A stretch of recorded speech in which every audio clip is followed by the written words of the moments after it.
Hello everybody. If you're wondering how to get the high temperature expansion cooling tank out of your 2019 BMW X5 G05 chassis, so it applies to other models besides the X5.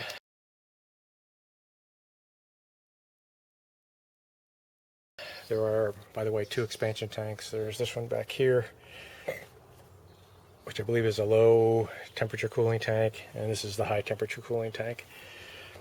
To get this out, it's a little bit tricky, and the dealer wanted a ridiculous amount of money to replace this tank.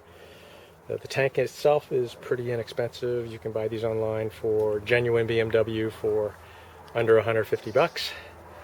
So let me show you how to get it out.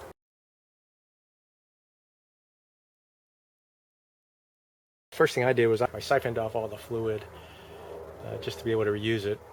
We had topped this off recently, and I didn't want to throw brand new fluid away, so I just siphoned the fluid off and salvaged it. The only tab you have to release is this one right here. You want to push this in this direction, this way, toward the front of the vehicle. See how it flexes here? Push this toward the front of the vehicle. That's the only catch for the tank. This just fits into the slot, and the leg right here just fits into a black rubber grommet. So there are no fasteners holding this tank in position. There is a connection here, which is just a plug. There's a connection here, and then on the bottom of the tank there's an electrical connection right there, and then there's a water connection right there.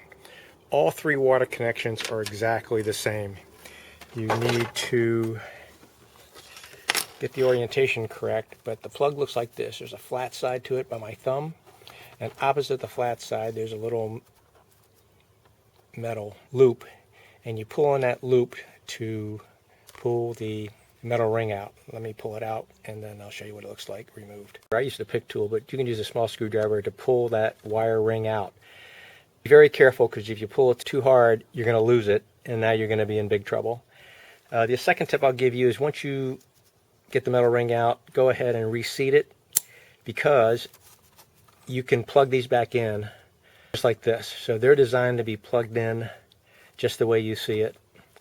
You don't have to have the ring out, attach the fitting, and then push the ring back in. Just push the ring back in, seat it where it is, and when you push this onto the nipple, it's going to retain itself.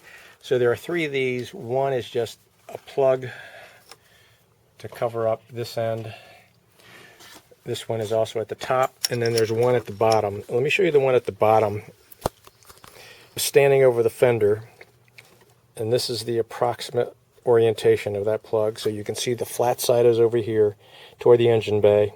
Actually, the flat side is actually pointing to the engine, and then this side right here is pointing to the fender, and you blindly have to go reach in under the expansion tank and pull that wire ring. Now I've reseated it already because I didn't want to lose it, but you're going to pull that wire ring. That will loosen up the water connection, and then you have an electrical connector that needs to be released.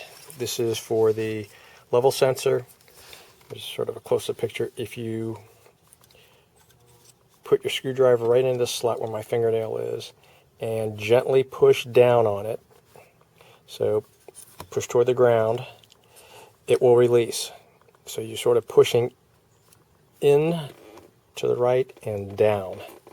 So push just gently in and down. You'll be surprised how easily that thing will release. So that's all there is to it. And replacing the tank. My tank had a very elusive water leak. Nope, there it is right there. It's the electrical connector which is leaking. If you found this video helpful or informative, please give me a like, thumbs up, and subscribe to my channel. Thanks for watching.